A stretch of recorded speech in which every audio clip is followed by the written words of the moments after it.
Football and the Friday night lights are just some of the loves for Brewer football captain Tyler Hafford. I just love going out there and playing with my friends and getting out there and one team, one dream, going out there every day trying to work for it.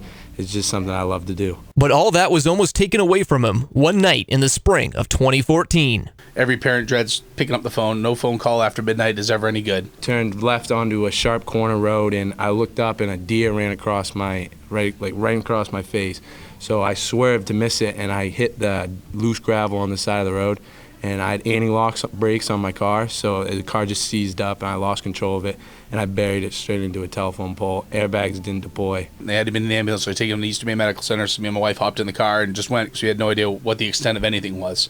Ultimately, she looked at the car, saw that he was going in. He was reasonably fine. He was coherent, so it wasn't that tragic. But anytime you see the ambulance, you don't want to see you get hauled off the ambulance at any point. And ultimately, what they came up with was that I had a, they call it, I believe, a crash and bang concussion, which is when the brain hits the front of your skull, and you get a concussion in the front of your skull, and then when your head goes backwards, your brain hits the back of your skull, and you get another concussion in the back of your skull, in the back of your brain. And so what basically that happened was it threw off my coordination, it threw off my ability to see things and react to them.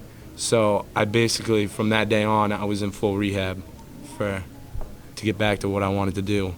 The crash left Hafford with only a 2% chance of playing football again with the Witches, according to his doctors and concussion specialists. Instead of resigning to the odds put in front of him, he decided to battle his way back to the gridiron, according to his father, John Hafford. I told him it was going to be up to him what happened. He could either sit there and accept what was told to him, or he could try and fight against it. The concussion specialist had said that he was probably going to be about a 2% chance of being able to get back in time to be cleared for football and for practices. So it was a very slim chance. It was a little daunting for him when he heard the news, but I told him straight up, I was like, well, you have two choices. You can either accept 2%, or you can work towards it. Determination and willpower during the journey helped Hafford beat the odds and reach the football field once more for Brewer that following year. When I came back on the field, a lot of people were very cautious of me playing. A lot of people didn't really like it was kind of a scary thing for some people, because they knew that if I took that one more hit, that could be the one I don't wake up from, and that was a very, very realistic fear, that if I took another hit like that there wouldn't be any coming back.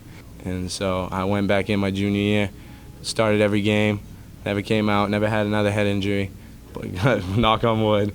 And then this year I'm coming back again just as strong, even stronger with an off season now, because this has been my first off season.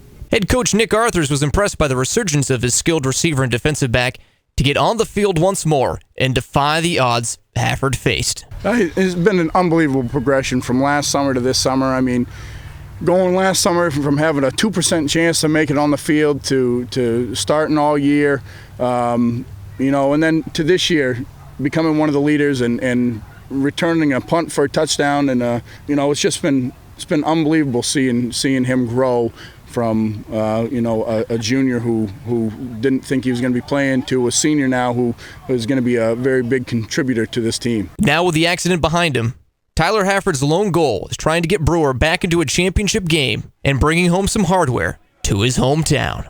Our squad is fully locked in to get to the gold ball, and that's what we plan on doing, and we will not stop till we get there. I have 100% belief that me and my team can do it.